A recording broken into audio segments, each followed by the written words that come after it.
Yo, what is up, y'all? My name is Aaron from KLGadgetGuy, and this is the next episode of Gadget Review, where we take a look at the Moto G 2nd generation by Motorola. This phone was released in 2014, which was last year, and retails for 688 ringgit. However, is it good enough for that price?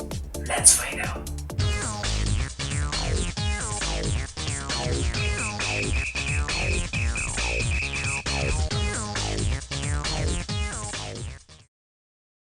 And here we have it, folks. This is the 2nd generation of the Moto G by Motorola, released late in the year 2014. This looks very premium in hand, but is only a mid-range phone. Aesthetically, we have a 5-inch HD IPS LCD panel. At the top of the phone, we have a speaker as well as the bottom. That means we have stereo speakers on the front side. We also have a 2-megapixel camera and a proximity sensor. Moving on towards the left side of the phone, it is left bare, no pun intended. At the top, we have a 3.5mm jack and also a microphone. On the right hand side, the power button and the volume rockers.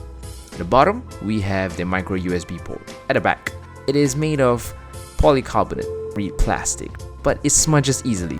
We're just gonna clean it a little bit. We have a 8-megapixel camera and also an LED flash and a very nice dimpled Motorola logo. Moving on more onto the display, we have unleashed the 720p 5-inch HD IPS LCD panel, and the Moto G runs on the Google Now launcher. As you can see right now, the icons are really nice, but it comes with a white background, which I'm not really accustomed to.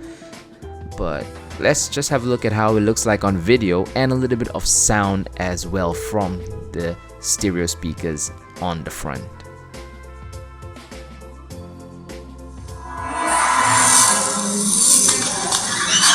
lights. Why aren't they going out? They're collecting the tea.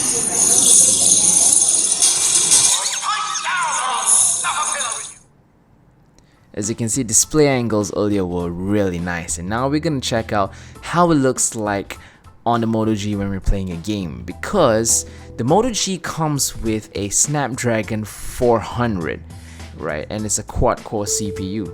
So that's fairly reasonable because the 1st generation also has the same specs. It has a 1GB of RAM only. And with that being said, I am currently playing this game now and it's fluid as water. I mean, that's the only comparison I can have because it's really smooth, and I'm really surprised for a Android phone especially. I understand about iPhones, but Android phones running a 1GB of RAM, yeah, I wrecked it. But yeah, it's really dope. Now we're gonna check out some of the stock apps that we have on the Moto G. Checking out the Google Play Music right now, and it looks really good. As you can read up on my review, that I really like this as my daily driver, daily music player. Everything looks good. This is how the Android 4.4.4 KitKat looks like on the Moto G, and of course the Google Now launcher as well. However, as you can see right here, I'm pointing to the file manager and a flashlight. These were not inbuilt apps. I had to take them from my Zenfone 5 because stock wise it doesn't have those apps. So a little bit downside by Motorola, but they're trying to give it the pure Android performance anyway. Now, more Motorola apps. This is the Assist. It's something like a Tasker if you have it, because I'm running Tasker on this, but it's just very minimal. But I need not, because I have this assisting. So what it does is it assists me when I'm driving. It talks to me, reads my text messages, tell me who's calling. You know, when I'm in a meeting, it avoids interruptions by silencing my phone. When I'm sleeping as a downtime, and it silences my phone as well.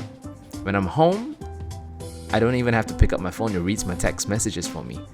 And this is the other app by Motorola. It's called the Motorola Alert, which will alert the people closest to you if you're ever in danger, or if ever you need them to because you're in emergency. Right, so this is what it does, you know, meet me, follow me, send me a text message. As mentioned earlier, the Moto G runs on the Android 4.4.4 KitKat. And oh, I managed to update it to Lollipop right here and right now. So what you see is an updated version of the Moto G from KitKat to Lollipop. Everything looks really good. It has a new interface, but You don't have to relearn everything because it's so intuitive, it's so simple. Everything is in card format, so you just have to double tap if you're in a lock screen, or you just have to swipe it away. And yeah, nothing's changed much. You're still running Google Now Launcher, and I really like the Lollipop so far. Camera wise, 8 megapixel camera. As you can see, I'm taking a picture of the Logitech X300 that I reviewed recently, and that is the focus, right? That little bracket, that's the focus bracket, and just gonna pull that on the side. This reminds me of the Lumia 930. It has HDR, it has flash, it has control focus and exposure on and off. Those are really neat features to work with. Panorama, standard. It has a timer right there. 3 seconds, 10 seconds. Location. This is one thing you gotta note. The resolution, which is a widescreen, will be taking it at a 16:9 ratio at 6 megapixel, or the 8 megapixel one, which is a standard ratio, 4:3, right? We'll go with the widescreen for now. And that is how we take a picture with the Moto G. Really simple, just click and shoot. You gotta get a little bit used to it, because on the first try you probably point and miss, as how I would say on my review. Yeah, I pointed and missed a lot of shots because I was not accustomed to how I was supposed to take the picture. Another neat feature I found out on Moto G was the burst shot. You just hold it down and there you go, all the shots bursting right in front of your phone. And yeah, based on Antutu benchmark rankings, it ranked the same as the Zenfone 5, just a little bit lower than that, because you know the Zenfone runs on an Intel Atom processor, so it has hyper threading.